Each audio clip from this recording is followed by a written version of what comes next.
Hey guys, അപ്പോൾ നമ്മൾ എങ്ങനെയാണ് റീവാലുവേഷൻ്റെ റിസൾട്ട് നോക്കാൻ വേണ്ടി പോകുന്നത്. അപ്പോൾ അതിനുമ്പോൾ നമ്മളെ ചാനൽ ആദ്യമായിട്ട് കാണുന്നവരൊന്ന് സബ്സ്ക്രൈബ് ചെയ്യുക. അപ്പോൾ ആദ്യം തന്നെ ഗൂഗിളിൽ പോയിട്ട് ഞാൻ ഈ ടൈപ്പ് ചെയ്യുന്ന കാര്യങ്ങളൊന്ന് ടൈപ്പ് ചെയ്ത് കൊടുക്കുക. ചിലപ്പോൾ വർഷങ്ങൾ മാറും തോറും ആ ലിങ്ക് മാറുമായിരിക്കും. അപ്പോൾ ഫസ്റ്റ് കാണിച്ച ഇതാണ് ക്ലിക്ക് ചെയ്ത് കൊടുക്കുക. അപ്പോൾ ഇവിടെ ക്ലിക്ക് ഹിയർ എന്ന് പറഞ്ഞ ഓപ്ഷനാണ് ക്ലിക്ക് ചെയ്യേണ്ടത്. അപ്പോൾ നമുക്ക് ഇങ്ങനെ ഒരു സംഭവം തുറന്നു വരും. എന്നിട്ട് അവർ രജിസ്റ്റർ നമ്പർ എഴുതിയിട്ടുള്ള സ്ഥലത്ത് നിങ്ങളുടെ രജിസ്റ്റർ നമ്പർ അടിച്ചു കൊടുക്കുക. ഓക്കെ, പിന്നെ ഡേറ്റ് ഓഫ് ബർത്തും കൊടുക്കുക.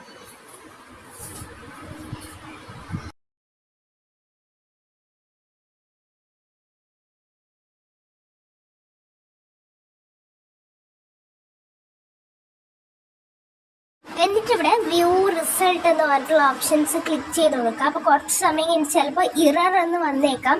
അങ്ങനെ വന്നു കഴിഞ്ഞാലും നിങ്ങൾ വീണ്ടും അത് ഒന്നും കൂടി ചെയ്യുക. അപ്പോൾ ഞാൻ വീണ്ടും കൊടുത്തിട്ടാകുമ്പോൾ എനിക്ക് റിസൾട്ട് കിട്ടിയിട്ടുണ്ട്. അപ്പോൾ നിങ്ങളതൊന്ന് ചെയ്യുക. അപ്പോൾ നമ്മുടെ വീഡിയോ ഇഷ്ടപ്പെട്ടിട്ടുണ്ടെങ്കിൽ ലൈക്ക് ചെയ്യുക, കമൻറ്റ് ചെയ്യുക, ഷെയർ ചെയ്യുക, സബ്സ്ക്രൈബ് ചെയ്യുക. Bye bye.